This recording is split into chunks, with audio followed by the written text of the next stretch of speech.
Saludos queridos estudiantes, soy Holger Pinto, profesor de la especialidad de Ciencias Sociales. Les doy la más cordial bienvenida a nuestra aula virtual.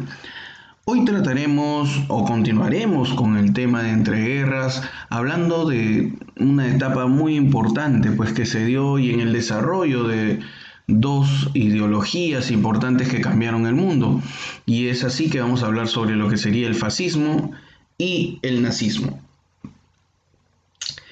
Las características de estos dos grupos totalitarios van a ser de las siguientes consignas, de acuerdo a lo que vamos a observar en este mapita conceptual. Primero, la ideología de este partido era realmente absoluta, era impuesta en todo el país, nadie tenía que estar en contra de ello y era pues una ideología muy autoritaria. Segundo, el Estado era el que controlaba gran parte de la economía, casi el 90% de la producción era por parte del Estado dentro de estas ideologías. No acepta ningún tipo de oposición, es una ideología impuesta y que permitía un adoctrinamiento de todos los militares y de todos los integrantes de la sociedad en esa época. Había un líder, una máxima autoridad que obviamente era incuestionable cualquiera de sus ideas. Todos los delitos o faltas se convertían en faltas ideológicas, o sea, no faltas solamente conductuales, y deben ser severamente castigadas porque están en contra de toda la ideología que se tenía. Las comunicaciones también estaban en manos del gobierno y se controlaban únicamente entonces por el Estado y sus organizaciones. Por último, todas las actividades políticas son ejercidas por un solo partido, el que es el del gobierno. No existían otros partidos políticos que si existen fueron acallados y devastados o asesinados sus integrantes. Vamos a conversar entonces para entender un poco de cómo es que surge este fascismo y este nazismo. Son casi originados por el producto de la crisis de 1929. Después de la Primera Guerra Mundial, Estados Unidos comienza a crecer económicamente y pues tiene una industria y tiene acceso a dinero que comienza a prestarle a los países europeos devastados, entre ellos Alemania. Y tiene una gran producción y comienza a venderle también a los países europeos. Pero también como tiene un préstamo grande a ellos, tienen que pagarle a través de una gran cantidad de intereses y entonces Estados Unidos pues tenía casi como propietario de muchos países europeos, especialmente Alemania, ¿no? Pero bueno, vamos avanzando y conociendo un poco más de eso. La cuestión es que casi todo se origina justamente por la crisis de Wall Street económica de 1929. Estos regímenes fascistas tienen una característica de ser totalitarios, ¿sí? Ambos que vamos a conversar, los que surgen en Italia, como es el fascismo propiamente dicho, y el nazismo o nacionalsocialismo en Alemania. El fascismo o los regímenes fascistas en general, los dos se basan en, como le decíamos, un partido único, movilización de masa, mítines, desfiles, culto a un líder máximo muy carismático que todos lo respaldaban y tenía mucho respaldo de las clases medias, que eran los que estaban industrializados. Generalmente se basaba en la búsqueda del desarrollo de la sociedad en general y por eso las clases medias se pegaban mucho a estas ideologías. Captaban mucho a los jóvenes y exaltaban la violencia y la guerra para expandirse territorialmente. La causa de que surja en Italia y Alemania está basada en la existencia de estados liberales débiles e inestables en ese momento, mucho descontento de la población y que habían otros movimientos proletarios de izquierda que son considerados una amenaza en ese momento. Si bien es cierto, ellos también luchaban porque se defiendan los derechos, los otros eran los socialistas eran muy fuertes, muy grandes, muy temido la actitud que ellos tenían.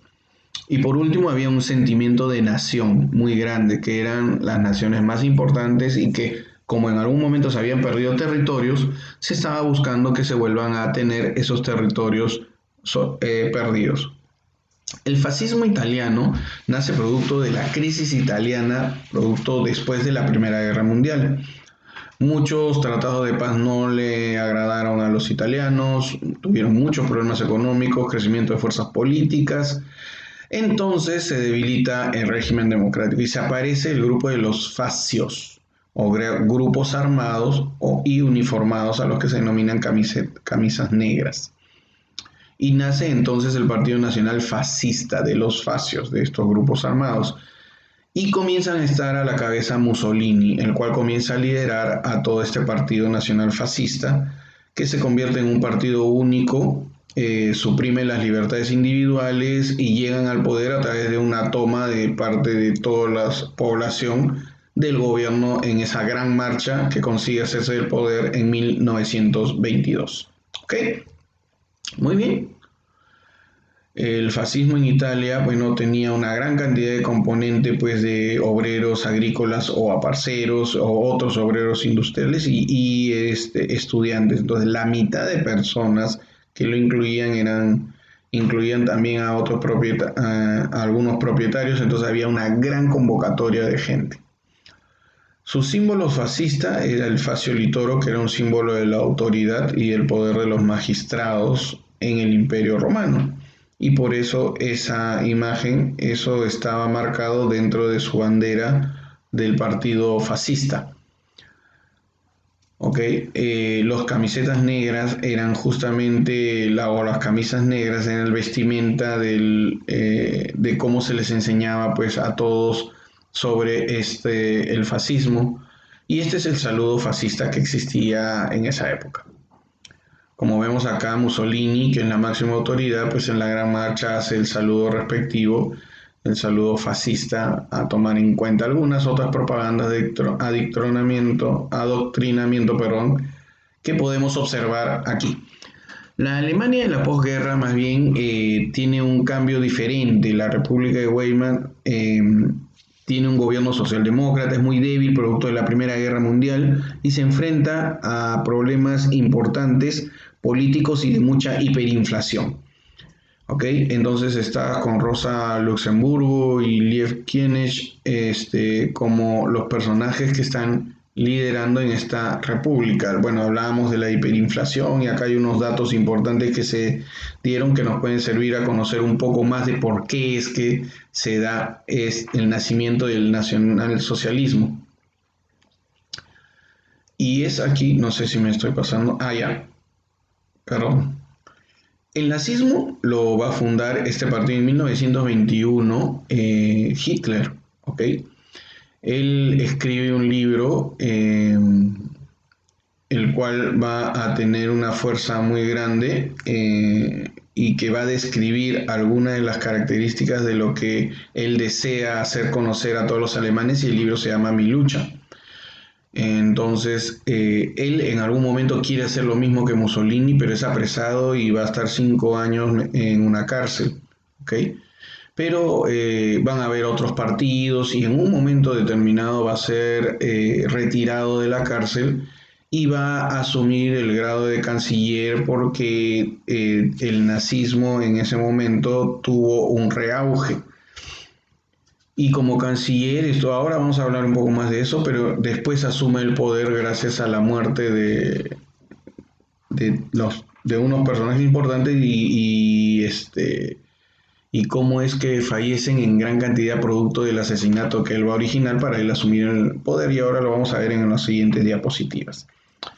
Bueno, ¿cómo es que Hitler realmente llega al poder? Es gracias a la crisis de 1929, que en Alemania aprovecha ese momento de crisis para engrandecer ese poder económico y declarar entonces la guerra a otros países porque había una debilidad del gobierno estadounidense económico y que ya no tenía en ese momento cómo hacer alguno de los pagos respectivos a los estadounidenses, y aprovecha para asumir el control. Muy bien, vamos a conocer un poco más de esto. Bueno, como les decía, en Mi lucha Adolf Hitler, escribe tres frases características que van a gobernar todo este nazismo. Ein Volk, ein Reich, ein Führer, que significa un pueblo, un reino, un líder. El líder era Hitler, un reino era el reino que estaban organizando los alemanes y por eso es del Tercer Reino, Tercer Reich, y un pueblo que es todo el pueblo alemán que va justamente a estar gobernando en ese momento. Bueno, también hay una composición de todos los que son del Partido Nacional Socialista, ¿ok? ¿Y cómo es que Hitler llegaba al poder? Les dije que lo íbamos a ver, era gracias a que él después de salir de la cárcel, Hindenburg lo coloca como canciller y él dirigiendo justamente la República Alemana en esos momentos. Sucede un hecho muy importante porque el partido que estaba gobernando en ese momento, en la mayoría eran de la SA. Y entonces sucede un incendio donde mueren gran cantidad de esas personas en lo que le llaman la noche de los cuchillos largos, donde se asesinó a los adversarios políticos. Entonces ya eran pocos los que estaban dominando de los llamados de la SS. ¿Ok? Luego sucede algo muy trascendente y es que al ser canciller Hitler estaba por debajo de Hindenburg y él muere y al morir Hitler se convierte en presidente de la República, pasa de ser canciller a presidente. Y ahí es donde nace todo esto que nosotros vamos a conocer como nazismo con la llegada de Hitler al poder. Hitler era una persona que era un líder nato, que movía masas y era muy carismático, pero tenía fundamentos que ahora vamos a describir, como por ejemplo el odio hacia los judíos, que eran una raza para él inferior, ¿ok? Y acá hay algunas actividades que pueden considerar para ir observando, leyéndolo, poniéndolo en pausa para saber un poco más de lo que sucedió contra los judíos, como por ejemplo estas fotografías en centros de hacinamiento o de concentración que existían como el de Buchenwald y el de Einsatzgruppen. Muy bien. La política interior en un régimen totalitario como el alemán, la población se manejaba a través del terror y la propaganda. Y había un personaje muy importante que era Himmler, ¿ok? Que dirigía todo el aparato policial compuesto por la SS y la Gestapo, que Gestapo vendría a ser la policía y la SS todas las fuerzas armadas. Habían demostraciones de poderío, que lo veíamos a través de, miren, estas fotografías con tal cantidad de fuerza bélica, soldados que estaban demostrando la fuerza que tenía Alemania. Ok, también en algunos campeonatos de fútbol donde se mostraban grandes imágenes sobre la esvástica, que es el símbolo del nazismo, ok. Grandes concentraciones de alemanes que iban a las reuniones donde iba a estar, por ejemplo, Hitler, ¿no? La economía cambió bastante, orientada a lo que sería la guerra y también a las comunicaciones, por eso hubieron gran cantidad de pistas y hubo mucho dinero que se comenzó a desarrollar en esta economía.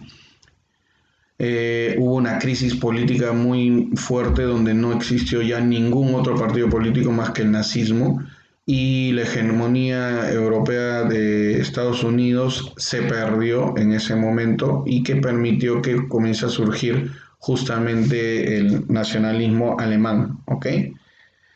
Y bueno, pues vamos viendo un poco que este es el próximo a este llamado crack de Wall Street en 1929. Bueno, te voy a solicitar que investigues la biografía de Hitler y de Mussolini, las transcribas y des una opinión un poco sobre lo que ellos han hecho y respondas esta pregunta: si estarías dispuesto a votar por un partido totalitario si es que va a llevar al país al desarrollo económico. Fundamentamelo con argumentos. Bueno, te agradezco por estar en esta sesión y nos encontramos en la siguiente, donde ya vamos a ir entrando de lleno a la Segunda Guerra Mundial. Nos vemos.